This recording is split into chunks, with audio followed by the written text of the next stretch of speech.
وَلَكُمْ فِيهَا مَا تَدَّعُونَ نُزُلًا مِّنْ غَفُورٍ رَحِيمٍ۔ انسان کے پاس اللہ تعالیٰ کی بہت ساری نعمتیں ہیں جن کی حفاظت ضروری ہے۔ ان میں سے ایک نعمت جان ہے۔ جان کی حفاظت ضروری ہے۔ ہمارے نبی کا ارشاد ہے، من قتل دون نفسہ فہو شہید، جو اپنی جان کو بچاتے بچاتے مارا جائے وہ شہید ہے۔ تو جان کی حفاظت کرنا واجب ہے اور ضروری ہے۔ ایسے ہی مال بھی اللہ کی نعمت ہے، مال کی حفاظت بھی ضروری ہے۔ ہمارے نبی کا ارشاد ہے، من قتل دون مالہ فہو شہید، جو آدمی اپنے مال کو بچاتے بچاتے مارا جائے وہ بھی شہید ہے۔ ایسے ہی عزت کی حفاظت بھی ضروری ہے۔ عزت بھی نعمت ہے، اس کی حفاظت بھی ضروری ہے۔ عزت کو بچاتے ہوئے کوئی مارا جائے وہ بھی شہید ہے۔ اولاد اللہ کی نعمت ہے، اس کی حفاظت بھی ضروری ہے۔ گھر اللہ کی نعمت ہے، اس کی حفاظت بھی ضروری ہے۔ لیکن سب سے زیادہ جس چیز کو بچانے کی ضرورت ہے، جس چیز کی حفاظت کی ضرورت ہے، وہ ایمان ہے۔ اور سب سے زیادہ خطرہ بھی ایمان ہی کو لاحق ہے، اس لیے کہ جان کا دشمن نظر آتا ہے، مال کا دشمن چور ڈاکو نظر آتا ہے، عزت کا دشمن نظر آتا ہے،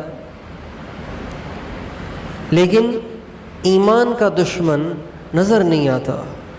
شیطان اور نفس جو ایمان کے دشمن ہیں وہ نظر نہیں آتے۔ سب سے زیادہ خطرہ ایمان کو لاحق ہے۔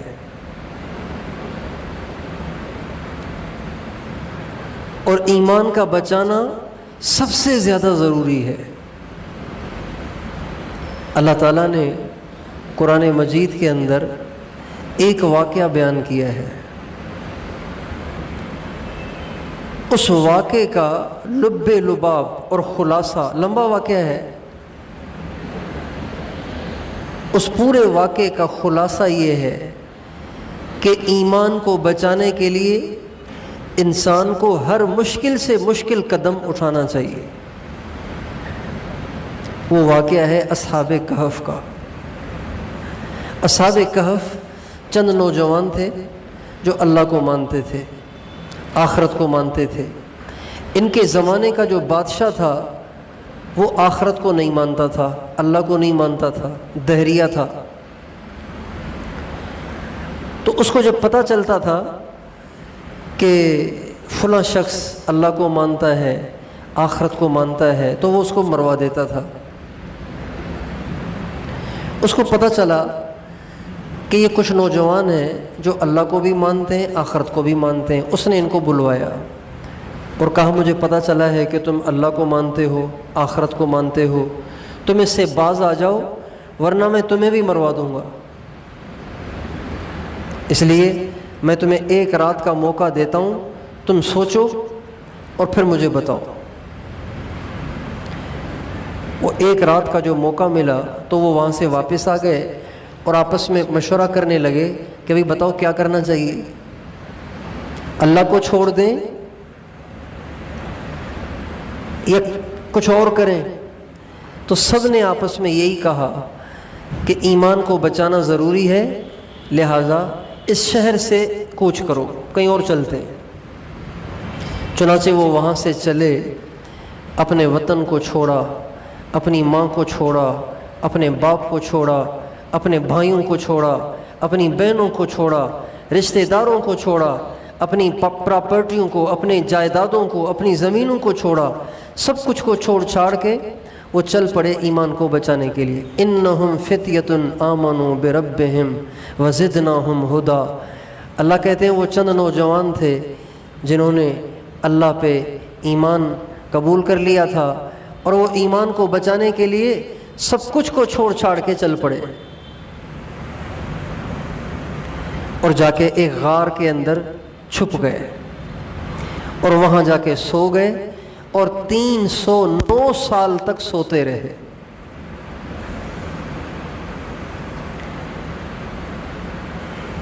اب یہاں پہ ایک سمجھنے والی بات ہے، وہ بات یہ ہے کہ اللہ تعالیٰ نے یہ واقعہ قرآن پاک میں ہمیں کیوں سنایا ہے؟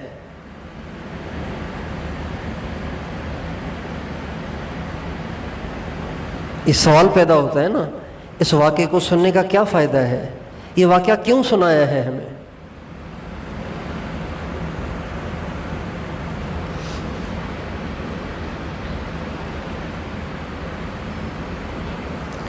میری ایک آدمی سے ملاقات ہوئی مثال کے طور پہ، تو وہ بیمار تھے، تو میں نے ان سے کہا کہ میرے ایک دوست ہیں وہ بھی بہت بیمار تھے، انہوں نے فلاں ڈاکٹر صاحب سے علاج کرایا، وہ ٹھیک ہو گئے۔ اب یہ جو میں نے قصہ سنایا نا، یہ جو میں نے واقعہ سنایا اس دوست کو، اس کا کیا مطلب ہے کہ آپ بھی اسی سے علاج کرا لیں؟ یہی مطلب ہے نا؟ ان کو جو میں نے یہ واقعہ سنایا وہ اس لیے سنایا نا آپ علاج کرا لیں چونکہ ان کو بھی فائدہ ہوا ہے۔ تو اللہ نے یہ واقعہ اصحاب کہف کا واقعہ اس امت کو کیوں سنایا ہے؟ اس کا جواب یہی ہے کہ اس امت پر بھی ایسا حال آئے گا، اسی لیے اللہ نے یہ واقعہ سنایا کہ جب تمہارا ایمان خطرے میں پڑ جائے تو بیویاں چھوڑ دینا، بچے چھوڑ دینا، ماں باپ چھوڑ دینا، رشتہ دار چھوڑ دینا، وطن چھوڑ دینا، سب کچھ کو قربان کر دینا، لیکن ایمان کو نہ چھوڑنا۔ یہ اللہ نے اس لیے واقعہ سنایا ہے کہ دنیا کی ساری چیزوں کو داؤ پہ لگایا جا سکتا ہے لیکن ایمان کو داؤ پہ نہیں لگایا جا سکتا، اس لیے کہ دنیا کی سب چیزیں یہیں رہ جاتی ہیں، ایک ایمان ہی تو ہے جو انسان کے ساتھ آگے بھی جاتا ہے۔ ایک آدمی کو اللہ نے بیٹے دیے ہیں، فرما بردار بیٹے، فرما بردار، اشارے پہ چلنے والے، لیکن جب وہ مر جائے گا تو وہ قبر میں سوئیں گے ساتھ، ہے جی؟ فرما بردار بیٹے، اشارے پہ چلنے والے بیٹے، خدمت گزار بیٹے، جب باپ مر جاتا ہے تو قبر میں سوتے ہیں ساتھ؟ نہیں سوتے۔ ایک آدمی کو اللہ نے خدمت گزار بیوی دے رکھی ہے، بڑی خدمت کرتی ہے اپنے خاوند کی، بڑی فرما بردار ہے، بڑی فرما بردار ہے، لیکن خاوند جب مر جائے گا تو قبر میں ساتھ جاتی ہے؟ تو دنیا کی ساری چیزیں یہیں رہ جائیں گی، ایک ایمان ہی تو ہے جو قبر میں ساتھ جائے گا۔ اس لیے سب سے زیادہ جس چیز کی حفاظت کرنی ہے وہ ایمان ہے، اور چونکہ اس امت پر ایسے حالات کو آنا تھا کہ جس میں ایمان خطرے میں پڑ جانا ہے، ایمان خطرے میں پڑ جائے گا، تو اس لیے اللہ نے یہ واقعہ سنایا کہ جب ایمان خطرے میں پڑ جائے تو تم بھی اپنے ایمان کو بچانے کے لیے ہر قربانی دے دینا جس طرح سے اصحاب کہف نے دی تھی۔ انہم فتیۃ آمنوا بربہم وزدناہم ہدی۔ اور جب وہ اپنی بستی کو چھوڑ رہے تھے، اپنے رشتہ داروں کو چھوڑ رہے تھے، اپنے ماں باپ کو چھوڑ رہے تھے، تو اس وقت انہوں نے ایک دعا مانگی، ربنا ہب لنا من لدن، ربنا آتنا من لدنک رحمہ وہیئ لنا من امرنا رشدا۔ اے اللہ اپنے کرم سے ہمارے ساتھ رحمت کا معاملہ فرما اور ہمارے لیے کوئی آسانی کا راستہ نکال۔ ہمارے نبی کا ارشاد ہے کہ جو شخص ہر جمعے کو سورہ کہف پڑھے گا، جو شخص ہر جمعے کو سورہ کہف پڑھے گا، اس کو اللہ 2 انعام عطا فرمائیں گے۔ 2 انعام، غور سے سنیں۔ جو شخص ہر جمعے کو سورہ کہف پڑھے گا، اللہ تعالیٰ اس کو 2 انعام عطا فرمائیں گے۔ ایک انعام تو یہ ملے گا کہ زمین سے لے کے آسمان تک اتنا بڑا نور، روشنی اللہ پاک اس کو عطا فرمائیں گے جو اس کو قیامت کے دن پل صراط کو پار کرتے ہوئے کام آئے گی۔ چونکہ پل صراط جب انسان پار کرے گا نا تو وہ اندھیرا بہت ہوگا، تو وہاں روشنی چاہیے ہوگی، تو جو سورہ کہف پڑھے گا اس کو اتنی بڑی روشنی ملے گی زمین سے لے کے آسمان تک۔ ایک بات، اور دوسری بات یہ کہ جو آدمی ہر جمعے کو سورہ کہف پڑھے گا، دجال جب دنیا میں آئے گا اور ایمان کا لٹیرا بن کر آئے گا، ڈاکو بن کے آئے گا، لوگوں کے ایمان کو خراب کرے گا، لوگوں کو کافر بنائے گا، چونکہ اس کے پاس بڑی طاقت ہوگی، بڑی طاقت ہوگی اس کے پاس۔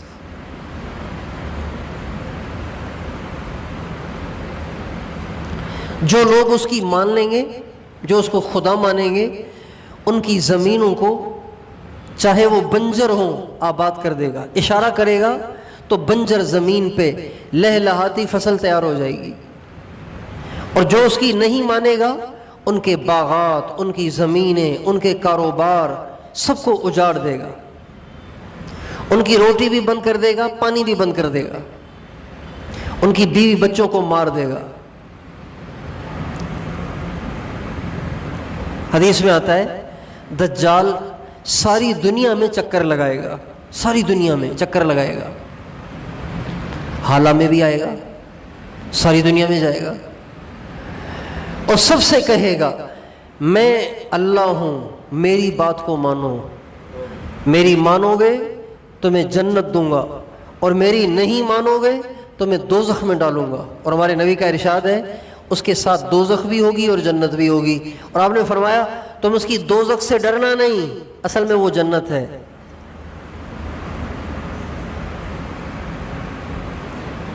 اور اس کی جو جنت ہے وہ اصل میں دوزخ ہے۔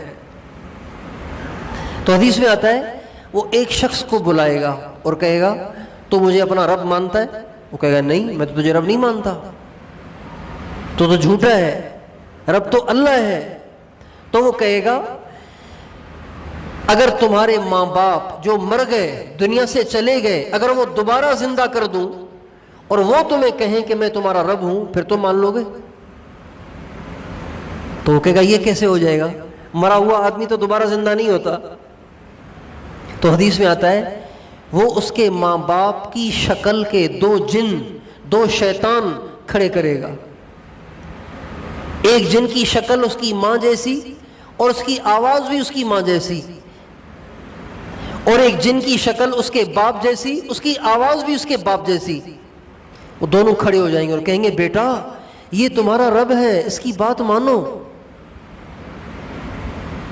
تو پھر وہ متاثر ہو جائے گا اور وہ کافر ہو جائے گا۔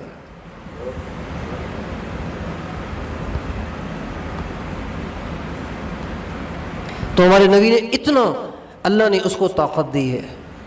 ہمارے نبی نے فرمایا جو شخص ہر جمعے کو سورہ کہف پڑھے گا، اللہ تعالیٰ اس کو دجال کے فتنے سے بھی بچا لیں گے۔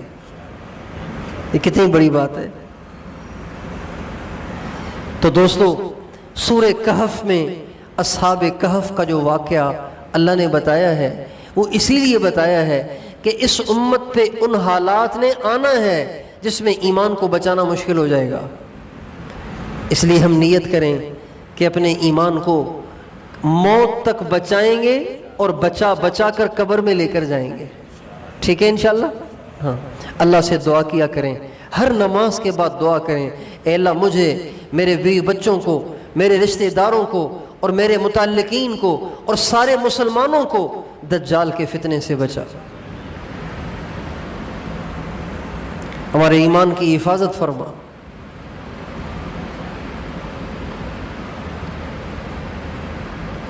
ایمان سے بڑی کوئی دولت نہیں. جو ایمان کے ساتھ مر گیا وہ جنت میں جائے گا، اور جو ایمان کے ساتھ نہیں مرا وہ دوزخ میں جائے گا، اور ہمیشہ جو دوزخ میں رہے گا، کبھی بھی نہیں نکلے گا. تو بھائی اپنے ایمان کی حفاظت کریں، اپنے ایمان کی حفاظت کی دعا بھی کریں.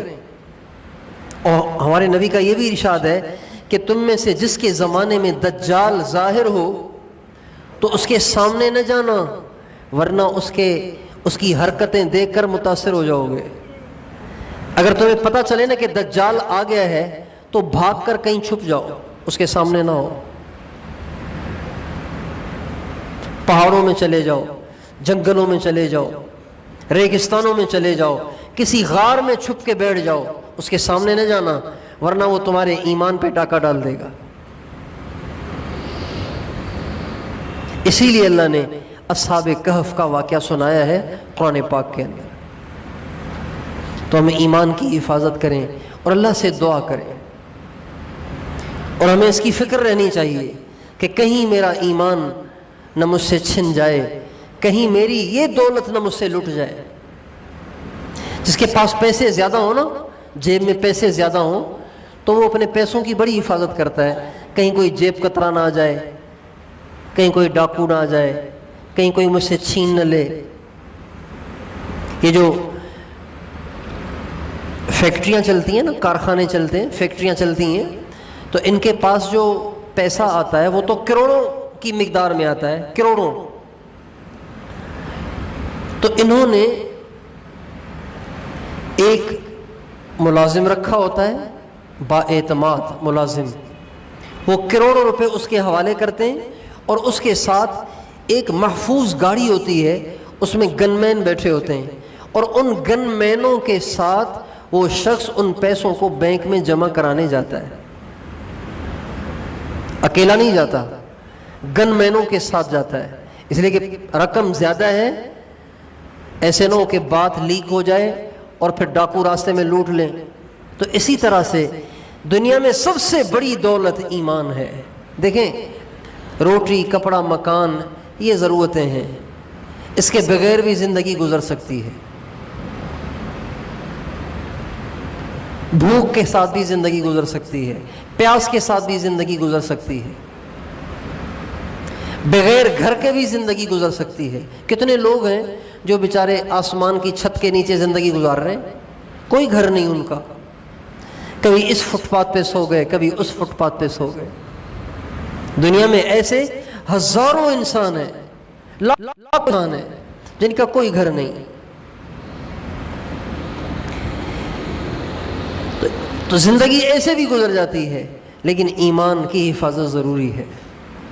تو ہم اللہ پاک سے دعا کریں، اے اللہ ہمارے ایمان کی حفاظت فرما اور موت تک حفاظت فرما، اس ایمان کو ہم قبر میں لے کر جائیں. ہمارے نبی نے فرمایا ایک زمانہ آئے گا کہ ایمان کو بچانا اتنا مشکل ہو جائے گا جیسے انگارے کو مٹھی میں پکڑنا. ٹانڈو مٹھی میں پکڑنا آسان ہے؟ ٹانڈے کو، انگارے کو مٹھی میں پکڑنا آسان ہے؟ ایسے ایمان کو بچانا مشکل ہو جائے گا. آپ نے فرمایا جو اس زمانے میں بھی ایمان کو بچا لے گا اسے 50 کا اجر ملے گا. تو صحابہ نے پوچھا 50 کون سے، ان کے یا ہمارے؟ فرمایا تمہارے 50 کا اجر ملے گا اس کو. 50 صحابہ جتنا اجر ملے گا اس شخص کو جو ایسے دور میں اپنے ایمان کو بچائے گا. تو میں بھی نیت کرتا ہوں، آپ بھی نیت کریں، ہم اپنے ایمان کو بچائیں گے اور اللہ سے دعا بھی کریں. جس دور میں ہم چل رہے ہیں اس میں ایمان کو بچانا مشکل ہو رہا ہے اور مشکل ہوتا چلا جائے گا. ابھی کم مشکل ہے، 2021 میں اور مشکل ہوگا، 22 میں اور مشکل ہوگا. ابھی مئی کا مہینہ چل رہا ہے، جون میں اور مشکل، جولائی میں اور مشکل، اگست میں اور مشکل، ستمبر میں اور مشکل ہوگا.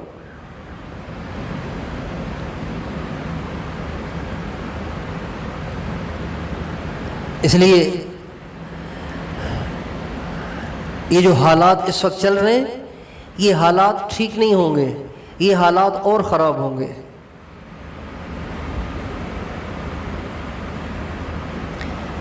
خوش نصیب ہیں وہ جو چلے گئے ایمان کے ساتھ، مر گئے، وہ خوش نصیب ہیں۔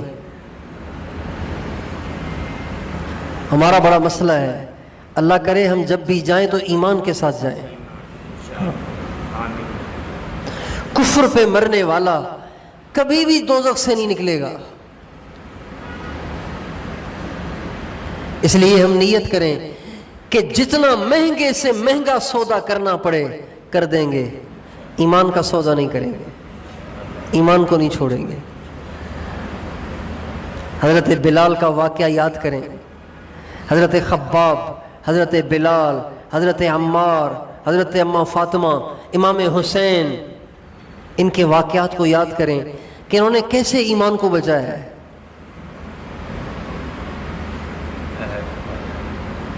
ایک صحابیہ ہیں حضرت زنیرہ رضی اللہ تعالی عنہ، یہ ایمان لے آئیں، کافروں نے کہا تم ایمان چھوڑ دو، ان کا میں نے ایمان نہیں چھوڑنا، کہ تم کافر ہو جاؤ، ان کا میں نے کافر نہیں ہونا۔ چنانچہ عورت تو ویسے ہی کمزور ہوتی ہے، حضرت زنیرہ کو کھڑا کیا، ایک طرف ایک اونٹ کو بٹھایا، دوسری طرف دوسرے اونٹ کو بٹھایا، بیچ میں ان کو کھڑا کیا، ایک ٹانگ انہوں نے ایک اونٹ کے ساتھ رسیوں سے باندھ لی، دوسری ٹانگ انہوں نے دوسرے اونٹ کے ساتھ رسیوں کے ساتھ باندھ لی، اور اس اونٹ کو مار مار کے ادھر کو دوڑایا، اس اونٹ کو ادھر دوڑایا، اور وہ چر کر دو ٹکڑے ہو گئی۔ حضور کی صحابیہ ہیں، جیسے کسائی چیر لیتے ہیں نا، جانور کے دو ٹکڑے کر دیتے ہیں نا، اس طرح سے انہوں نے حضرت زنیرہ کے ٹانگوں سے کھنچوا کر اونٹوں کے ذریعے دو ٹکڑے کر دیے، آدھا دھڑ ایک اونٹ لے گیا اور آدھا دھڑ دوسرا اونٹ لے گیا، لیکن مجال ہے کہ حضرت زنیرہ ایمان کو چھوڑے، ایمان کو نہیں چھوڑا۔ ایمان اتنی بڑی دولت ہے کہ ایمان کو بچانے کے لیے اپنی جان کا اس طرح بھی سودا کیا جائے۔ تو اس لیے سب سے زیادہ ہم اللہ تعالیٰ کے سامنے رو رو کر یہ دعا مانگیں کہ اللہ ہمارے ایمان کی حفاظت کرے۔ ایمان کو بچانا ہے، اس کو لے کر قبر میں جانا ہے، ہاں اس کو نہیں چھوڑنا۔ موت اپنے وقت پہ آئے گی، اس سے پہلے نہیں آئے گی، موت اپنے وقت پہ آئے گی، اس سے پہلے نہیں آئے گی۔ مرنا سب نہیں ہے، اس لیے ہر چیز کا سودا کیا جا سکتا ہے، ایمان کا سودا نہیں کیا جا سکتا۔ ایمان نہیں چھوڑنا۔ ہمارے اللہ تعالیٰ قرآن پاک میں فرماتے ہیں جن لوگوں نے اللہ کو رب مانا اور پھر اس پہ جم گئے، اللہ تعالیٰ ان کی تسلی کے لیے فرشتوں کو اتار دیتے ہیں، تتنزل علیہم الملائکۃ الا تخافوا ولا تحزنوا وابشروا بالجنۃ التي کنتم توعدون۔ اللہ ان کے لیے فرشتے اتار دیتے ہیں، وہ فرشتے ان کو تسلی دیتے ہیں، ڈرو نہیں، گھبراؤ نہیں، ہم تمہارے ساتھ ہیں۔ نحن اولیاؤکم فی الحیات الدنیا وفی الآخرہ، ہم دنیا میں بھی تمہارے ساتھی ہیں، آخرت میں بھی تمہارے ساتھی رہیں گے، گھبراؤ نہیں۔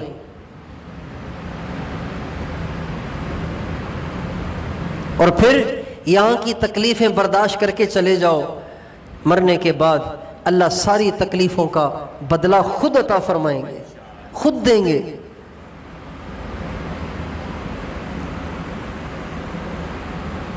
تیار ہیں انشاءاللہ؟ اللہ تعالی ہم سب کے ایمان کی حفاظت کرے۔ اور ایمان کی حفاظت ہوگی کیسے؟ ایمان کی حفاظت کیسے ہوگی؟ اس کا طریقہ یہ ہے کہ آپ سب کے سب، ہم سب اس کی نیت کریں کہ ہم نیک لوگوں کے ساتھ جڑے رہیں، نیک لوگوں کے ساتھ چپکے رہیں، ان کی صحبت میں، ان کے ماحول میں رہیں، ایمان کی حفاظت ہو جائے گی۔ پیوستہ رہ شجر سے، امید بہار رکھ۔ ایک شاعر درخت کے ایک پتے سے کہہ رہا ہے، پتے سے، پن ورنہ جو پن، درخت کے پتے سے کہہ رہا ہے پیوستہ رہ شجر سے، درخت کی شاخ کے ساتھ جڑے رہو تو تم بھی ہرے بھرے رہو گے، اور اگر اس سے کٹ جاؤ گے تو پیلے پڑ جاؤ گے، خشک ہو جاؤ گے۔ بس یہی علاج ہے۔ ایمان کو بچانا ہے تو اہل اللہ کے ساتھ، نیک لوگوں کے ساتھ جڑے رہیں تو ان کی برکت سے ہماری بھی حفاظت ہو جائے گی۔ یہی اس کا علاج ہے۔ تیار ہیں؟ انشاءاللہ۔